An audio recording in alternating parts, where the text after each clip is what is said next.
시대가 바뀌면서 시대의 특징이 있어요. 그런데 이스라엘 민족의 역사를 바라보면 타락하고 망가진 시대의 특징이 있습니다. 그 타락하고 망가진 시대의 특징은 말씀이 사라진 시대였습니다. 히스기야 이후 므낫세가 왕위에 올라 55년간을 통치하고 므낫세 이후 아몬이 2년간을 통치하는데 이 57년 동안 하나님의 말씀이 사라져버리고 말았어요. 이후 8살의 왕위에 오른 요시야가 31년간을 다스렸으니 그가 죽기까지 성경은 이 시기의 기록들을 비교적 상세하게 소개하고 있습니다. 자, 그럼 우리는 이렇게 질문해야죠. 어떻게 이 요시야가 어린 나이에 왕위에 올라서 그렇게 훌륭하게 하나님의 뜻에 맞게 통치할 수 있었을까? 우리 조상들이 이 책의 말씀을 듣지 아니하며 이 책에 우리를 위하여 기록된 모든 것을 행하지 아니하였으므로 여호와께서 우리에게 내리신 진노가 크도다. 왜 우리나라가 이렇게 됐는지 알아? 왜 우리나라가 이렇게 망가졌는지 알아? 왜 우리나라가 반쪽이 났는지 알아? 결국 그 이유를 요시야는 이 책에서 깨달은 거예요. 조상들이 이 책의 말씀을 듣지 아니했고 이 책에 우리를 위하여 기록된 모든 것을 행하지 아니했기 때문에 하나님께서 내리신 진노가 너무나도 크다. 사랑하는 성도 여러분, 말씀이 사라진 시대는 불행할 수밖에 없습니다. 왜냐하면 말씀을 외면한 하나님의 백성은 기준을 잃어버렸기 때문이고, 기준을 잃어버리는 백성들은 이 땅을 지멋대로 살게 되고, 지멋대로 살면 우상 숭배하게 되고 하나님을 떠나게 되고 결국 거기에 하나님의 진노가 크기 때문입니다. 어쩌면 오늘 이 시대의 신앙이, 교회가, 그리고 우리가 망가진 것이 하나님 말씀을 잃어버렸기 때문이 아닐까. 자, 그러면 어떻게 해야 됩니까? 요시야는요, 말씀을 바탕으로 개혁을 시작합니다.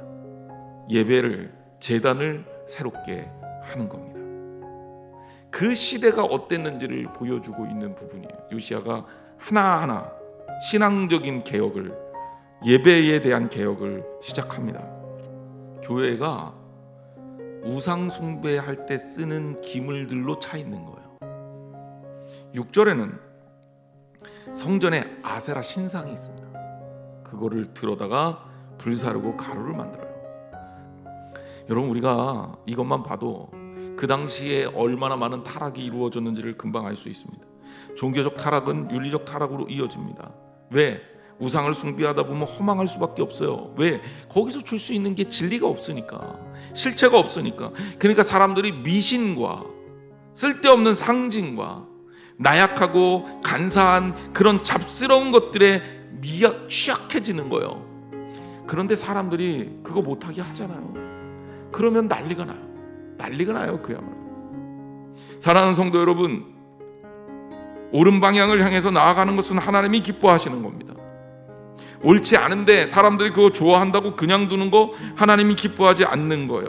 철저하고 그리고 꾸준하게 하나님이 기뻐하시는 방향을 향해 나아가는 것, 그것이 바로 온전한 개혁입니다. 예배는 다른 어떤 것들보다 중요합니다. 하나님께 드려지는 예배가 온전하게 바로 서지 않으면 바르게 신앙생활할 수 없습니다. 하나님 말씀을 중심으로 한, 말씀을 기반으로 한 예배가 먼저고 우선입니다. 여러분, 말씀에 붙들리는 말씀의 사람이 되시기를 주님의 이름으로 축원합니다. 오늘 왜 이 시대가, 우리 교회가 사람들에게 욕먹고 있느냐? 왜 우리 신앙이 그렇게까지 문제가 되고 있느냐? 말씀을 제대로 붙들질 않아서 그래요. 말씀대로 살아보세요. 성경이 요시야를 뭐라고 얘기하냐? 네 글자로 전무후무, 이렇게 얘기합니다.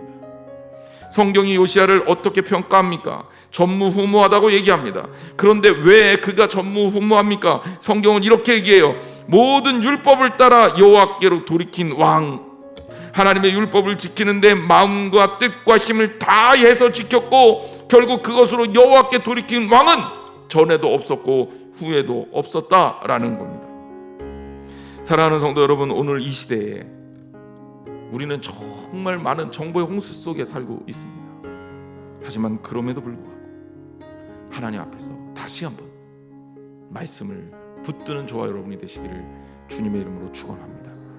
왜냐하면 하나님 말씀이야말로 우리의 근본이며 우리의 기준이기 때문에 그렇습니다. 기도하겠습니다.